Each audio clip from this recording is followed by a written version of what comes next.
Allez, on plonge directement dans le vif du sujet. Bienvenue dans ce nouveau décryptage.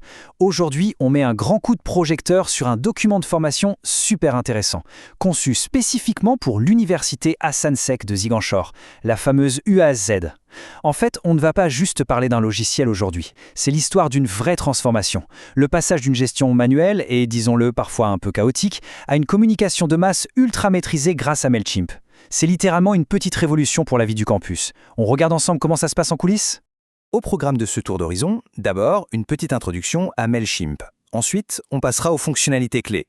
En 3, les cas pratiques directement appliqués à l'UASZ.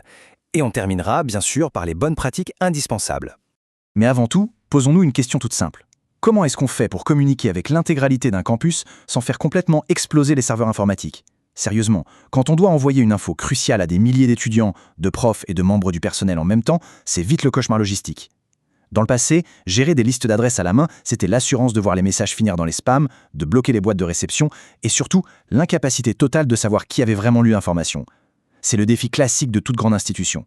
Et c'est exactement là qu'intervient la solution de notre document. Alors, première étape de notre analyse, l'introduction à Mailchimp. Faisons une petite mise au point. Mailchimp, ce n'est vraiment pas juste une grosse boîte mail. Pas du tout. C'est une plateforme complète de marketing numérique et d'emailing taillée sur mesure pour les communications à très grande échelle. C'est un peu le mégaphone numérique parfait, quoi. Au lieu de bricoler avec une messagerie classique qui n'est absolument pas faite pour des milliers de destinataires, l'institution adopte ici un véritable outil pro. Ça centralise tout. Résultat, la voix de l'administration porte loin. Elle est claire, structurée et surtout, elle ne fait pas planter le système. Passons maintenant à la section 2, les fonctionnalités clés du logiciel. Ce qu'il faut absolument retenir ici, c'est que la plateforme supprime toutes les barrières techniques. On y trouve une interface hyper intuitive avec des modèles déjà prêts. Concrètement, ça veut dire qu'il n'y a pas besoin d'être un génie du code ou du design pour créer des mails qui en jettent. Et le gros plus, c'est l'hébergement cloud. Rien à installer sur les ordinateurs de l'université. On se connecte et boum, ça marche. Ajoutez à ça l'automatisation qui fait gagner un temps fou et des statistiques super détaillées, c'est vraiment le combo gagnant pour se simplifier la vie. D'ailleurs, comment ça se passe concrètement une campagne ? Ça se fait en 4 étapes toutes simples. 1. La gestion des contacts. Ça permet de segmenter. Par exemple, envoyer un message uniquement aux étudiants de première année ou juste au personnel technique, sans spammer le reste du campus. 2. La création. Avec l'éditeur visuel, c'est comme un jeu de Lego, on assemble son message par bloc. 3. L'envoi et l'automatisation. On peut même programmer ça pour que ça parte pendant la nuit.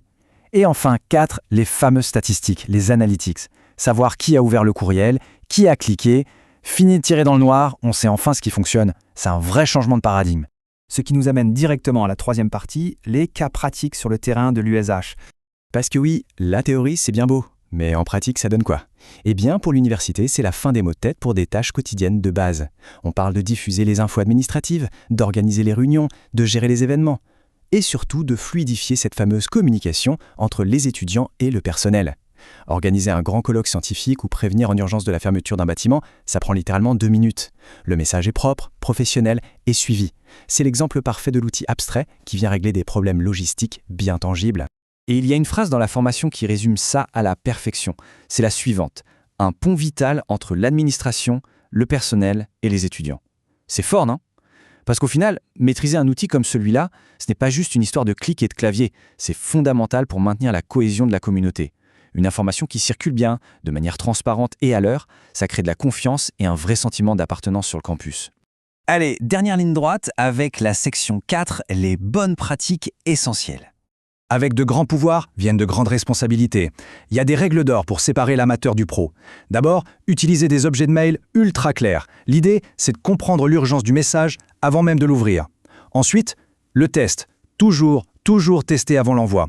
On a tous déjà entendu parler de cette fameuse sueur froide au moment d'appuyer sur « Envoyer » à 5000 personnes pour se rendre compte une seconde trop tard qu'il y a une faute de frappe énorme en plein milieu du texte.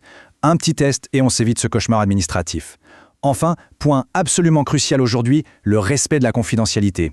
Gérer les données de milliers d'étudiants exige une rigueur absolue sur la vie privée et c'est non négociable. Et voilà qui nous amène à la fin de notre décryptage. Alors, quelle sera la prochaine grande annonce de l'UAZ ? Maintenant que les équipes sont formées à des outils de pointe, la capacité de l'université à rassembler sa communauté est totalement décuplée. L'infrastructure est là, moderne, prête à diffuser les prochaines nouvelles avec une efficacité redoutable. Quand on voit à quel point un simple changement technologique peut révolutionner un campus tout entier, on peut vraiment se demander quelles autres innovations vont redessiner le visage de nos universités demain. N'est-ce pas fascinant ?